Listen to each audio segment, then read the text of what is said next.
Coat मेरौल Singh का पुराना महल, जो अब महज खंडर की सूरत बाकी था, दीवारों में पड़ी दरारों और धूल जमी मेहराबों के बीच सदियों पुरानी आहों का गवाह था। इन वीरान राहों में एक बदरुआ भटकती थी, ज़ीबा, जो कभी इस महल की रोंक, इज्जत और शान हुआ करती थी।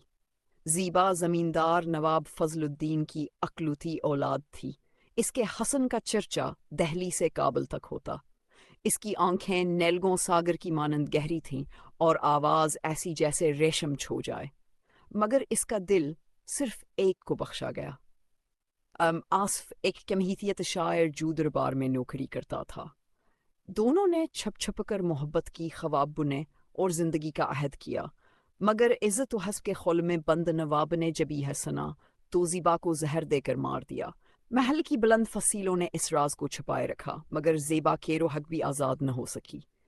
ज़ेबा की मौत ने महल को वीरानी में धकेल दिया। वक्त गुज़रा, सदीब दली पर ज़ेबा की आहें वहीं रहें। रात के दूसरे पहर, जब सारा गांव नींद में डूबा होता, कोट मेरौल सिंह की फजा में एक धुंध सी छा जाती, जैसे कोई सस्की रिश्ता हुआ दुख हो।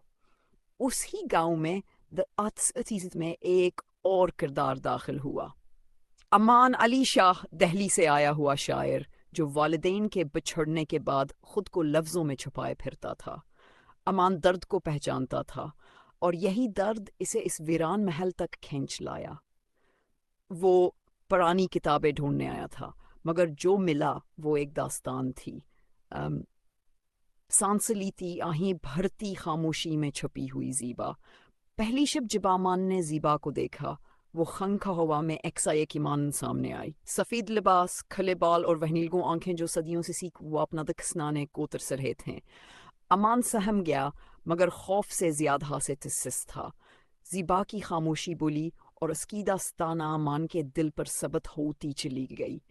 वह रोज़ आता, ज़ीबा की कहानी सुनता, उसके दर्द को अपने अशार में ढालता। ज़ीबा, जो सदियों से तन्हा थी, अमान के सिंगत में गोया फिर से जिंदा होने लगी।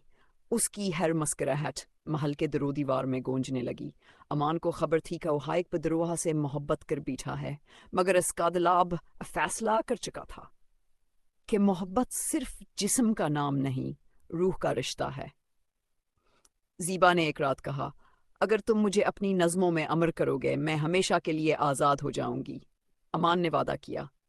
सुबह हुई, ज़ीबा गायब थी, मगर इसके नकूश अमान के दिल पर और इसके अशआर में हमेशा के लिए सिबत हो गए।